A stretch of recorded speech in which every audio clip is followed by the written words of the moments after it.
many of us that were raised in households in which the Qur'an was often recited, we saw our parents, grandparents recite the Qur'an. You don't realize how much this is such an important moment in your life until kind of really you take on the journey yourself. And for me, that happened somewhere in my middle school years. My parents moved. This is in honor of the Miftah brothers that came from Michigan.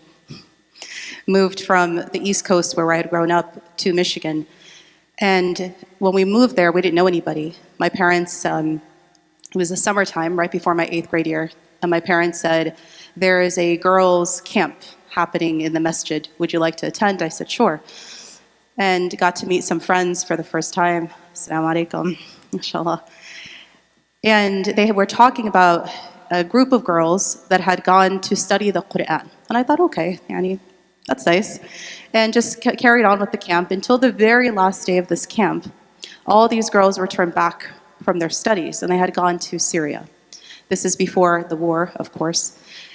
And there was all this buzz and excitement in the air about the girls who were returning. And they're all roughly my age, somewhere in that middle school, high school kind of age group. And they said, we're going to throw a party for them. And if you know anything about the Syrians, they love to throw parties for everything, mashallah. And so they said this was going to be a party on behalf of their journey of the Qur'an. And I thought, oh, interesting. I've never been to a Qur'an party. All right, let's see what this is about. And so they decorated the whole place. Everyone's so excited. And I'm kind of curious. I'm still new to this area. I don't really know what they're talking about. And they kept using a specific word. And this word in Arabic is Ijaza.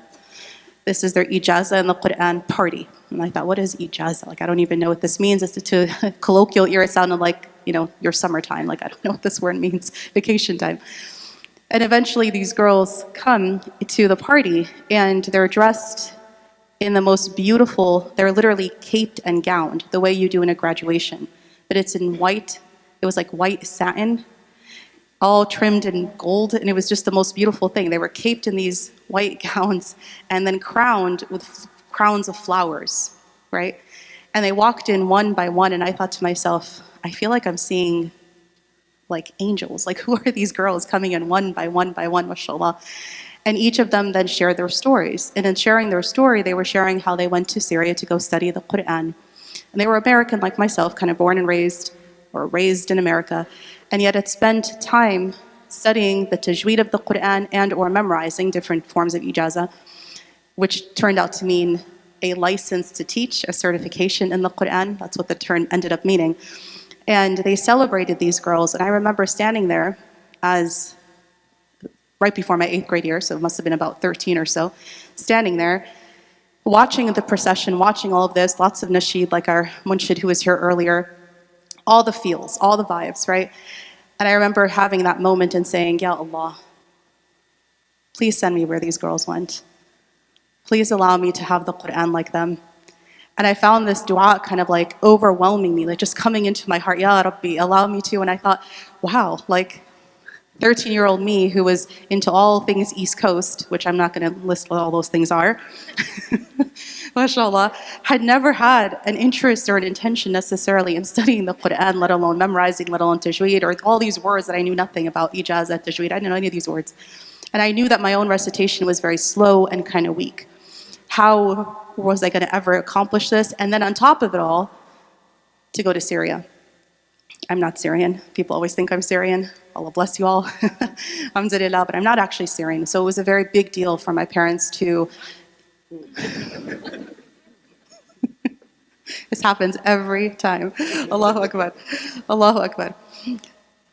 It was a big deal for my parents to even consider Syria. And now you know all the stories you're hearing coming out of, alhamdulillah, free Syria. Alhamdulillah, Allahu Akbar. But all the things that my parents feared were real and happened.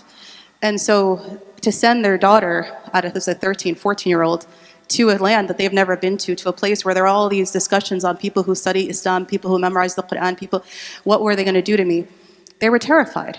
And to overcome that burden, and so I'll take a very long story and shorten it here just to say, it would be a year, 1 year, subhanAllah, I'd actually find myself in Syria. And I remember arriving to the dormitory, the girls' dormitory, where we were going to study the Qur'an and study Islam in general. And I remember the door opens, and the Anisa, or the teacher who's going to, our mushrifa, the one who's going to look after us, welcomes us in, gives us salam, asks us to put down our luggage, and the very first thing that she does is hand me a mushaf. She hands me a Qur'an and she says, listen, there are many things you're going to study of Islam and Sharia here while you're with us studying, but the key to any ilm of Islam and to anything related to this deen of Islam or any da'wah or work you wish to do is the Qur'an. You cannot access Islam or be able to ascend any further without the Qur'an. This is your key, and this is where Allah subhanahu wa ta'ala is going to make it happen for you. Everything that comes after this is nur, this is light, and if you wish to imbibe the light of Allah and the light of Islam, it comes through the Qur'an. And without it, everything else is falsehood.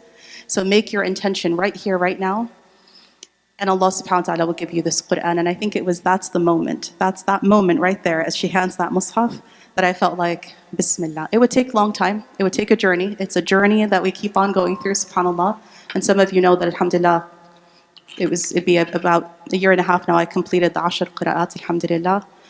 We had our own Ijaza party here at the masjid, mashallah, when that happened, and I hope it's an inspiration to all the women to come.